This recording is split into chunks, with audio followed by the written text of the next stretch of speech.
ইরানের মিনাবে বালিকা বিদ্যালয়ে ভয়াবহ হামলায় অন্তত ১৬৫ থেকে ১৭৫ জন শিশুসহ নিহত।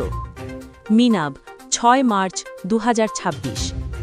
দক্ষিণ ইরানের হরমুজগান প্রদেশের মিনাব শহরে সাজারে তাইয়েবে বালিকা প্রাথমিক বিদ্যালয়ে একটি নির্ভুল ক্ষেপণাস্ত্র হামলায় অন্তত ১৬৫ থেকে ১৭৫ জন নিহত হয়েছে।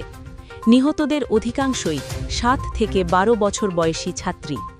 ইরানি কর্তৃপক্ষ এটিকে যুক্তরাষ্ট্র ইসরায়েলের যৌথ বিমান হামলার অংশ বলে অভিহিত করেছে। ২৮ ফেব্রুয়ারি শনিবার সকাল ১০:৪৫ স্থানীয় সময় স্কুল চলাকালীন এই হামলা হয়।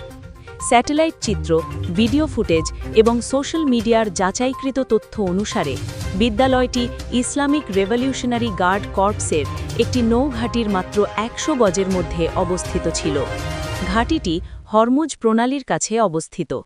New York Times, NPR, Guardian ও আল জাজিরার তদন্তে দেখা গেছে বিদ্যালয়ের ছাদ ধসে পড়ে এবং ভবনটি ধ্বংসস্তূপে পরিণত হয়। ইরানি স্বাস্থ্য মন্ত্রণালয় ও রাষ্ট্রীয় গণমাধ্যম জানিয়েছে নিহতের সংখ্যা ১৬৫ থেকে ১৭৫ জন এবং আহত হয়েছে অন্তত ৯৫ জন। হাজার হাজার মানুষ মিনাবে শোক সভা ও গণজানাজায় অংশ নিয়েছে। ইউনেস্কো এই ঘটনাকে আন্তর্জাতিক মানবিক অধিকারের গুরুতর লঙ্ঘন বলে নিন্দা করেছে। জাতিসংঘের একটি স্বাধীন তদন্তকারী প্যানেলও এটিকে শিশুদের বিরুদ্ধে ভয়াবহ অপরাধ হিসেবে বর্ণনা করেছে। যুক্তরাষ্ট্র এখনও সরাসরি দায় স্বীকার করেনি।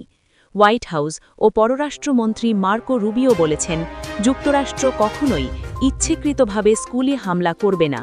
তবে নিউ ইয়র্ক টাইমসের প্রতিবেদনে বলা হয়েছে, স্যাটেলাইট চিত্র ও সময়সূচি বিশ্লেষণে দেখা যায় এই হামলা আইআরজিসি নৌঘাঁটি লক্ষ্য করে যুক্তরাষ্ট্রের চালানো অভিযানের অংশ ছিল। বিদ্যালয়টি ২০১৬ সালে ঘাঁটি থেকে আলাদা করা হয়েছিল, কিন্তু ভৌগোলিকভাবে এখনও অত্যন্ত কাছাকাছি।